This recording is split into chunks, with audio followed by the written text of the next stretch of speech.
Hello everyone, welcome in the Vishwas Nav Sarda senior secondary schools online platform. +1 art के विद्यार्थियों के लिए पॉलिटिकल साइंस का वीडियो आज लेकर आया हूँ। फर्स्ट लेसन इसमें हम डिस्कस कर रहे थे भारत का संविधान किस प्रकार से निर्मित हुआ, भारत के संविधान के उद्देश्य क्या थे और किस प्रकार से इसको बनाया गया।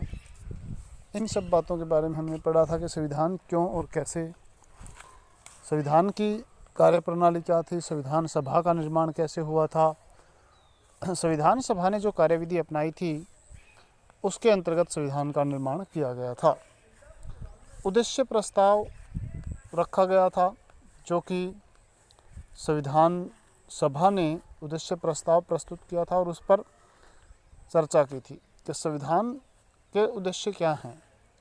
तो उद्देश्य प्रस्ताव में कुछ बातें कही गई थी जो कि यहाँ पर हम देखते हैं कि उद्देश्य प्रस्ताव किस प्रकार से स्वीकार किया गया था। उद्देश्य प्रस्ताव के अंदर जो प्रमुख बिंदु थे उनमें भारत एक संपूर्ण प्रभुत्व गणराज्य होगा। इसका मतलब है कि भारत एक स्वतंत्र राष्ट्र होगा जिसकी विदेश नीति स्वतंत्र होगी, किसी के अधीन नहीं होगा, संप्रभु होगा। संप्रभु का मतलब कि अपने निर्णय स्वयं करेगा, किसी दूसरे के दबाव में नहीं, और गणराज्य होगा। गणराज्य यानी कि एक ऐसा देश जिसके मुखिया को, जिसके शासन करने वालों को जनता के द्वारा चुना जाएगा। तो ये उद्देश्य प्रस्ताव का पहला उद्देश्य था, प्रमुख बिंदु था। भारत के ब्रिटेन के अधिकार में आने वाले भारतीय क्षेत्रों और देशी रियासतों और रियासतों के बाहर के ऐसे क्षेत्र जो हमारे संघ का अंग बनना चाहते हैं का एक संघ होगा। यानी कि भारत एक संघ भी होगा। दूसरी बात, तो भारत एक संघ होगा जिसमें विभिन्न राज्य, केंद्र शासित प्रदेश या जो क्षेत्र उस समय अंग्रेजों के अधीन थे, जो स्वतंत्र थे उनसे, या अन्य कोई क्षेत्र जो भारत में मिलना चाहता था, उन सब को मिलकर के भारत एक संघ बनेगा। ये उद्देश्य प्रस्ताव का दूसरा प्रमुख बिंदु था। संघ की इकाइयाँ होगी और उन सभी शक्तियों का प्रयोग कार्य संपादन करेगी जो संघीय सरकार को नहीं दी गई है। यानी कि सभी जो संघ होंगे, यूनिट्स होंगी देश में, राज्य होंगे, वो अपनी अलग शक्तियों का प्रयोग करेंगे। कौन सी शक्तियाँ उसे प्राप्त होगी? जो शक्तियाँ राज्य सरकारों को होगी, जो केंद्र सरकार को नहीं होगी। यानी कि केंद्र सरकार जो कार्य करेगी वो शक्तियाँ राज्यों को नहीं होंगी, राज्य सरकारों की अलग शक्तियाँ होंगी। संप्रभु और स्वतंत्र भारत के संविधान की समस्त शक्तियाँ और उनका स्वरूप, उनका स्रोत जनता होगी। यानी कि भारत के संप्रभु होने में जो शक्तियाँ हमारी सरकार के पास होगी, जो संविधान के पास शक्तियाँ होगी, उन सब का स्रोत जनता होगी। यानी कि जनता ही सरकार का निर्वाचन करती है, सरकार संविधान बनाती है। तो सरकार सर्वोच्च होगी लेकिन वो जनता अंतिम सत्ता के रूप में उनको शक्तियाँ देगी। यानी कि जनता शक्तियों का स्रोत होती है किसी भी देश में। इसी प्रकार से स्वतंत्र भारत में सभी लोगों को सामाजिक, आर्थिक, राजनीतिक, कानून के समक्ष समानता प्राप्त होगी। यह भी एक उद्देश्य प्रस्ताव में रखा गया। धर्म, अभिव्यक्ति और उपासना की छूट होगी। अल्पसंख्यक व पिछड़े और अन्य जनजातीय क्षेत्रों के पिछड़े वर्गों को समुचित सुरक्षा दी जाएगी। यह भी कहा गया कि जो व्यक्ति अल्पसंख्यक हैं, पिछड़े वर्ग से हैं, जनजातीय क्षेत्रों से हैं, उनके लिए विशेष सुरक्षा के उपाय किए जाएंगे। गणराज्य की क्षेत्रीय अखंडता,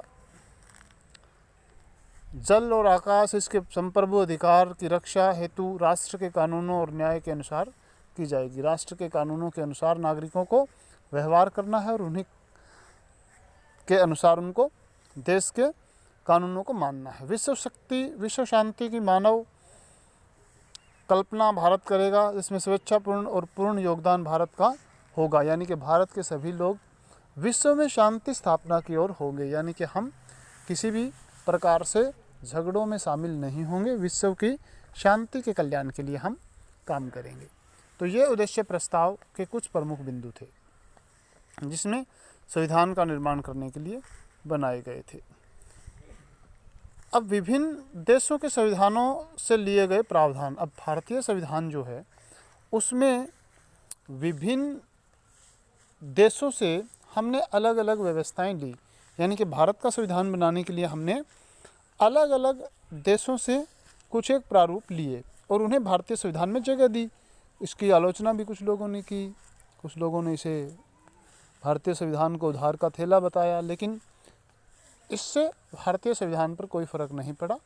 तो देखते हैं कौन सी वो चीज़ें हैं। सबसे पहले है ब्रिटिश संविधान, यानी कि ब्रिटिश संविधान, इंग्लैंड का जो संविधान है, यूनाइटेड किंगडम का जो संविधान है, उससे भारत ने क्या क्या ग्रहण किया। क्योंकि ब्रिटेन हम पर शासन करता था तो उनकी शासन प्रणाली के बहुत सारे ऐसे विषय थे जिनको हमने अपने संविधान में अपनाया। नंबर 1 था सर्वाधिक मत के आधार पर चुनाव में जीत का फैसला। जो हम अपने लोकसभा के सांसद चुनते हैं, MP, MLA, जो भी हम जिनका चुनाव करते हैं, उसमें सर्वाधिक मत प्राप्त करने वाले की विजय होती है। यानी कि एक क्षेत्र में अगर 4 उम्मीदवार हैं तो उनमें से जो ज़्यादा मत प्राप्त करता है वो जीतता है। इसका मतलब ये भी होता है कि उसके खिलाफ जितने तीनों मत पड़े हैं 3 लोगों को, वो चाहे 50% से ज़्यादा भी हो जाएं, लेकिन जीत उसी व्यक्ति की होती है जो ज़्यादा मत प्राप्त करता है। तो सर्वाधिक मतों के आधार पर चुनाव में जीत का फैसला होगा। ये हमने ब्रिटिश संविधान से लिया और हमारे संविधान में इसको अपनाया। दूसरा है सरकार का संसदीय स्वरूप।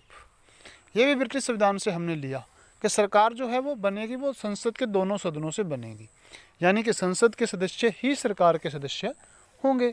जैसे भारत में संसद राज्यसभा और लोकसभा से मिलकर बनती है, तो लोकसभा के सदस्य सरकार में शामिल होते हैं, राज्यसभा के भी सदस्य होते हैं। तो संसदीय स्वरूप जो है वो हमने ब्रिटेन के संविधान से लिया। कानून के शासन का विचार, कानून के सब समक्ष समानता का जो विचार है वो भी हमने ब्रिटेन के संविधान से लिया। विधायिका में अध्यक्ष पद और उसकी भूमिका, जो भी हमारी संसद होती है उसका अध्यक्ष होता है, या विधायिका राज्य की होती है उसका एक अध्यक्ष होता है।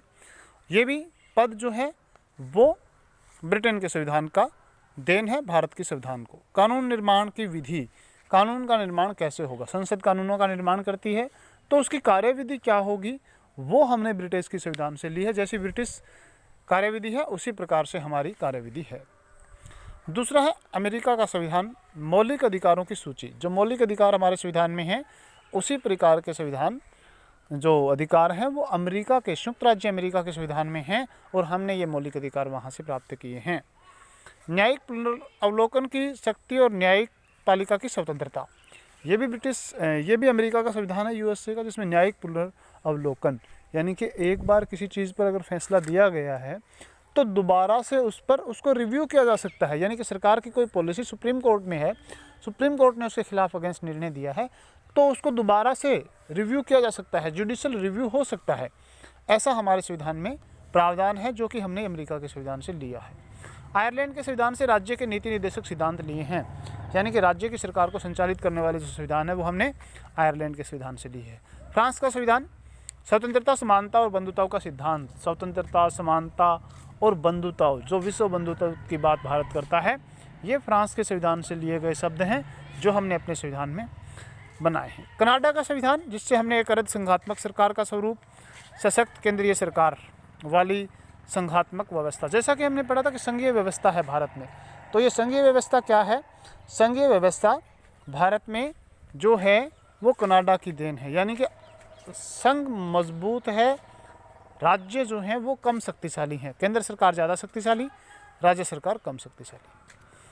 अवशिष्ट शक्तियों का सिद्धांत, यानी कि जो शक्तियाँ ना तो केंद्र के अधिकार में है ना राज्य के अधिकार में है, वो अवशिष्ट शक्तियाँ हैं, वो केंद्र उस पर कानून बनाएगा। तो उन शक्तियों का प्रावधान भी हमने कनाडा के संविधान से लिया है। तो ये सभी हमने विभिन्न देशों के संविधानों से अपने देश के संविधान में प्रारूप ग्रहण किए हैं। तो निष्कर्ष तौर पे ये कहा जा सकता है कि भारतीय संविधान निर्माताओं ने बुद्धिमत्ता का परिणाम दिया और वे देश को एक ऐसा संविधान देना चाहते थे जो सर्वोच्च आकांक्षाओं, मूल्यों और मान्यताओं के आधार पर स्पष्टता हो। जटिल संविधान बनाया उन्होंने और केवल अस्तित्व में है, बल्कि एक जीवित सच्चाई भी है कि दुनिया के अन्य अनेक संविधान कागजी पोथों में ही दबकर रह गए। भारत का संविधान जो है वो एक जीवित संविधान कहा जा सकता है। हम इसको जी सकते हैं, यानी कि जितने भी हम कार्यकलाप करते हैं वो सब संविधान के द्वारा प्रेरित होते हैं। तो इस प्रकार से भारत का संविधान एक बहुत ही महत्वपूर्ण संविधान है, जिसे संविधान निर्माताओं ने दूरदर्शिता से बनाया है। तो फर्स्ट लेसन में आपके यही टॉपिक थे। फर्स्ट लेसन आपका समाप्त होता है। इसके क्वेश्चन जो हैं वो आपने करने हैं, ये अलग अलग समय में आपको दिए भी जा रहे हैं होमवर्क के लिए। तो इनको सभी को आपने अपनी नोटबुक में राइट करना है, लर्न करना है, और जो कुछ आपको समझ ना आए तो उसके बारे में पूछना है। नेक्स्ट लेसन अगले वीडियो में स्टार्ट करेंगे। तब तक के लिए थैंक यू। बहुत खराब।